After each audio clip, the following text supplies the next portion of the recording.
Look at the travel and leisure verticals, you'll see that disruptors come in, particularly on focus on price and coverage, giving customers a taste of wanting more, and that opens up opportunities for massive marketplaces. And we see the cab sector being no exception to that. So the cab sector itself in the UK at £9 billion is the largest cab market in the world per capita.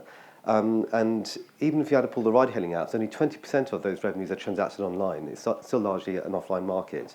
And it's really still serviced by mainly 10,000 small, medium-sized cab operators, the majority of which don't have much tech. They're still using spreadsheets, texting drivers. And we see about £4 billion of that market don't have really any online options. And yet there's going to be a big shift towards electric vehicles, and further down the line, autonomous vehicles, which the sector is woefully unprepared for. And that's where Minicabit comes in. We're Britain's largest cab comparison marketplace. We're actually the third most visited cab website after Uber and just behind Addison Lee. And our mission is to be the most trusted mobility platform.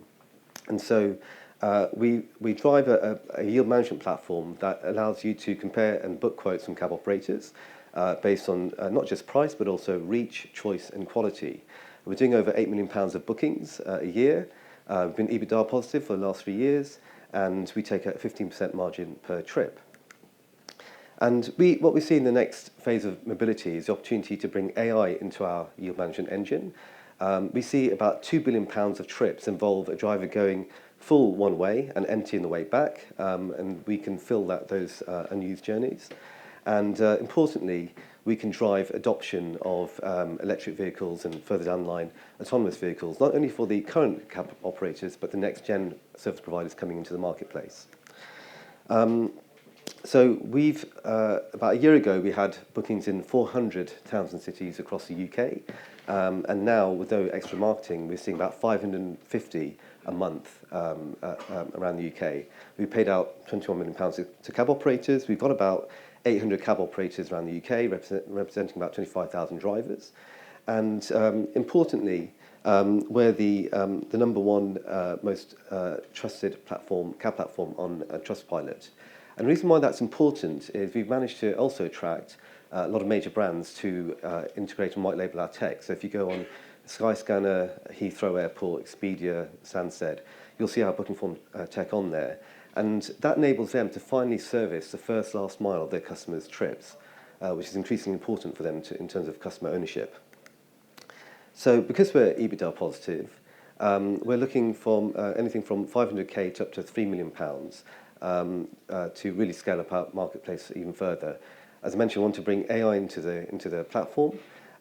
We see a big untapped opportunity to go after the corporate market, where in many parts of the UK, in business parks and so on, there aren't any online opportunities. If you look at, we kind of have this mega fast broadband type experience in the big cities in terms of online cab booking, and then it's dial up everywhere else. We see us bringing the rest of the UK into the digital era. And about almost a quarter of our demand is for trips to and from rail stations. So that's another big opportunity for us. I myself used to work for Vodafone, no trapdoor, but also used to work for O2, and I was even a backup cab driver as a student way back.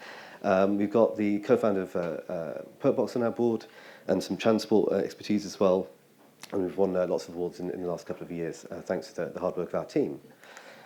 That's it. Thank you.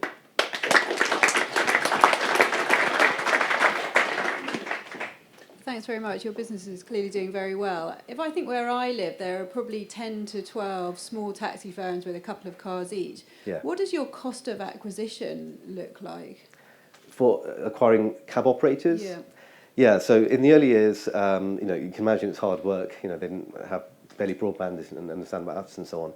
Now it's actually the other way. So I talk about 800 cab operators.